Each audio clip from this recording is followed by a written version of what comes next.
Is about financial devastation. A King County man went from having $800,000 in his bank account to being homeless in just a few days. Investigators say it's all due to scammers. On April 25, 2025, a 76-year-old Ukrainian immigrant named Bogdan sold his home of more than a decade in Snoqualmie, Washington, ready to begin a peaceful retirement in a new city. 8 days later, every single dollar was gone. All 800,000 of it, and he was living in a hotel room with no idea where he would sleep next month. This hotel room is now all Bogdan Nalivaiko has, and he doesn't know how long this will last. Yeah, I feel bad. Bad. Feel bad, really bad. This is not a story of bad investments or reckless spending. This is the story of how organized criminals systematically drained a hard-working man's entire life savings in just 8 days, using nothing more than a phone, a lie, and a false promise of fortune. If you're watching this channel for the first time, this is exactly the kind of case we investigate here. Hit that subscribe button because these stories could save you or someone you love from the same devastating fate. When his daughter Julia, who lives hundreds of miles away in Minnesota, finally learned what had happened to her father, she described her reaction in words that capture the absolute devastation of this crime. She said she collapsed because she couldn't imagine that in such a short amount of time, someone could lose everything they ever had. And that single sentence tells you everything you need to know about how these scams don't just steal money. They shatter families, they destroy dreams, and they leave vulnerable people with nothing but confusion and shame.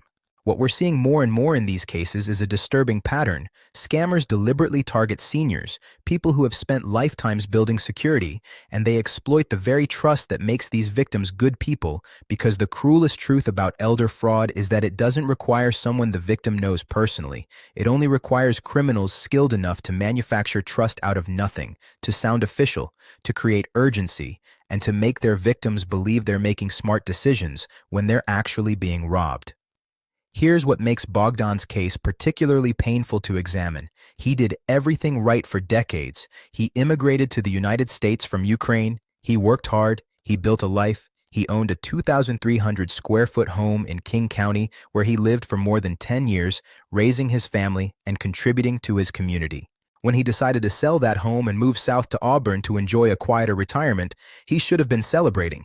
Instead, he became the target of criminals who specialize in identifying and exploiting exactly this kind of moment. What investigators and the FBI have confirmed is that scammers don't randomly choose victims. They look for people in transition, people who might have recently come into money, people who may be isolated from family, and they strike with precision and patience.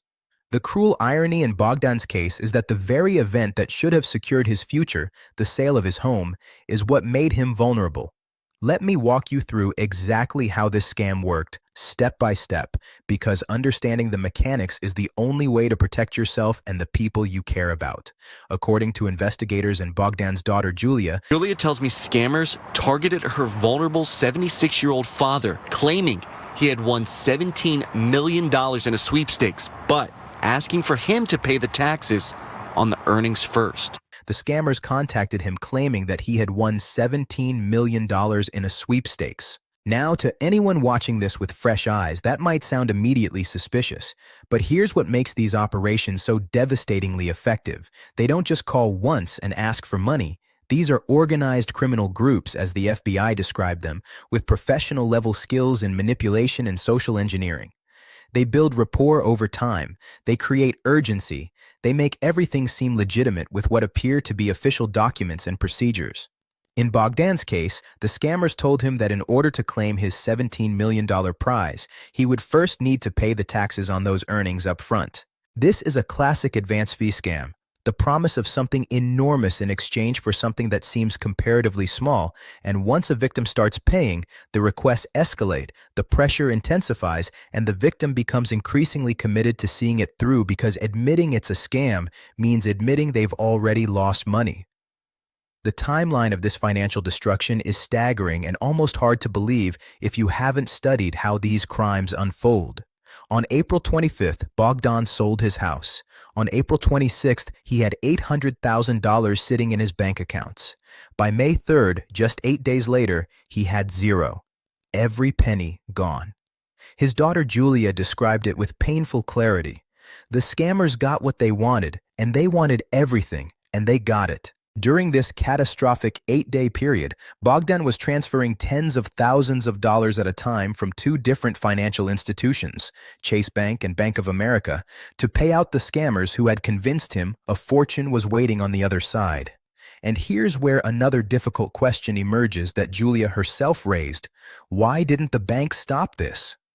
Julia expressed her frustration directly to reporters, saying the banks should have flagged this kind of unusual activity. An elderly customer suddenly making massive repeated transfers immediately after receiving a large deposit. And when she called them after the damage was done, they told her they did everything they could. Her response captured what so many victims' families feel: disbelief and anger, asking what exactly did they actually do to protect him. Now, I want to be very careful here, because financial institutions are in a genuinely complicated position when it comes to these scams. According to Kelly Smith, the assistant special agent in charge with the Seattle FBI, banks are increasingly trying to prevent these scams before they happen, but the skill set of organized criminal groups sometimes allows them to fool even the financial institutions, just like they fool the victims themselves. That doesn't excuse anything, and it doesn't make Julia's frustration any less valid, but it does help explain why prevention is so maddeningly difficult when you're dealing with professional criminals who have refined their techniques over years. Both Chase Bank and Bank of America told reporters they would need more time to investigate the situation, which is a standard response in cases like this while they review what happened internally. Whether any of that money can ever be recovered is unclear. Public reporting doesn't say, but historically, once money is wire transferred to scammers, especially those operating overseas, the chances of recovery are devastatingly low. What happened after Bogdan lost everything is perhaps even more disturbing than the theft itself, and it reveals how truly predatory these criminals are.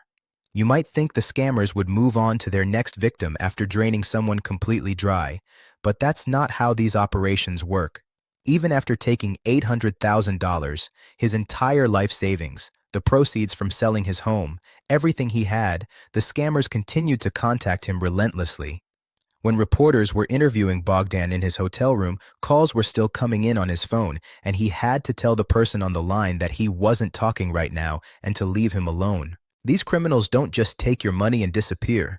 They continue to harass, pressure, and manipulate victims even after there's nothing left to take, sometimes posing as recovery services or government agents promising to help get the money back for just another fee, and the victimization cycle starts all over again.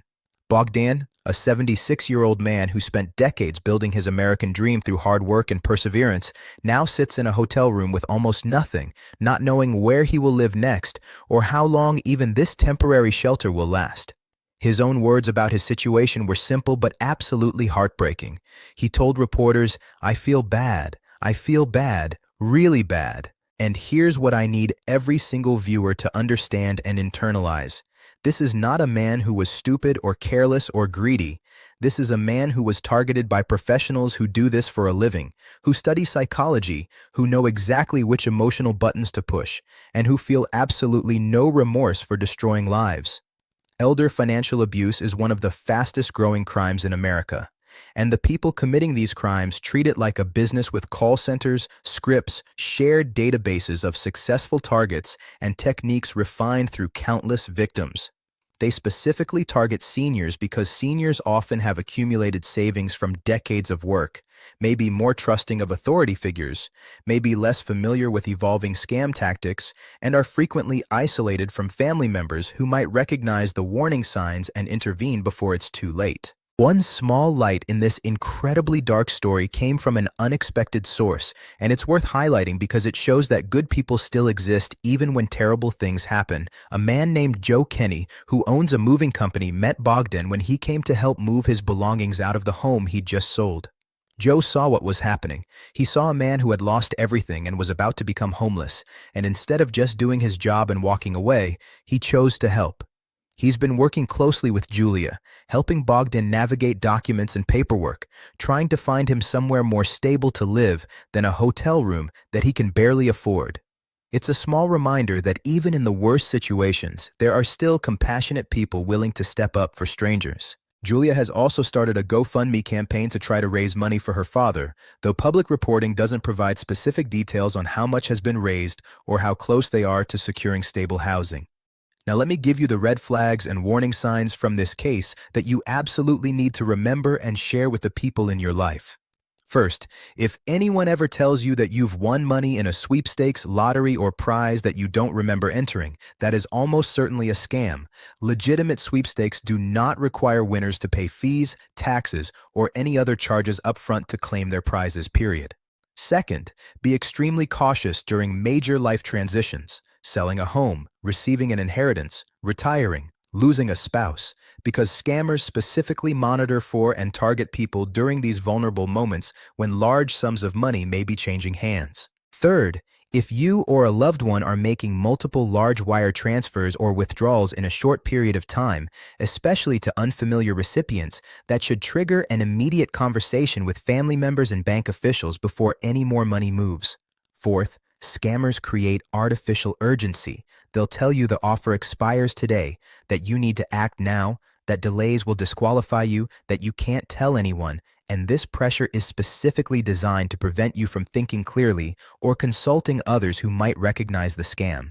Fifth, never trust caller ID because scammers can easily spoof phone numbers to make calls appear to come from government agencies, banks, law enforcement, or other legitimate institutions.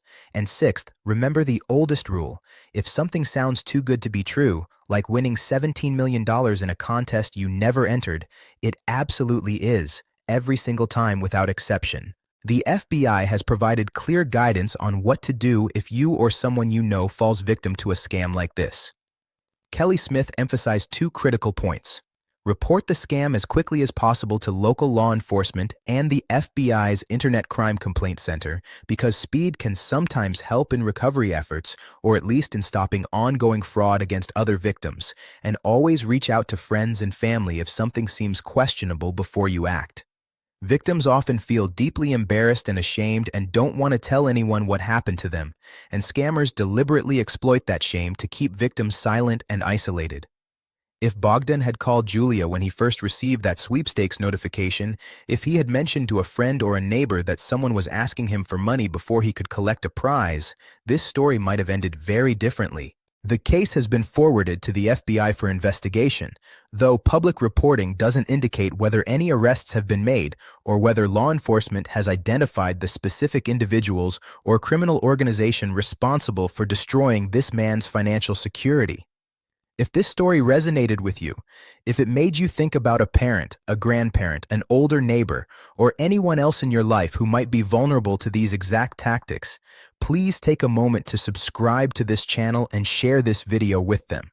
The more people who understand exactly how these scams work, the more families who have these difficult but necessary conversations, the fewer victims these criminals can claim. What happened to Bogdan should never happen to anyone, and yet cases just like his are happening every single day across this country. Seniors losing their retirement savings, their homes, their independence, their dignity, all to criminals who feel no remorse and who, in most cases, will never face the consequences they deserve because they operate from overseas beyond the reach of American law enforcement. The lesson from Bogdan's story is not that we should blame vulnerable people for falling victim to sophisticated professional criminals. That kind of victim blaming only makes survivors less likely to report and more likely to be victimized again. The real lesson is that we need to build better systems of protection around the people we love.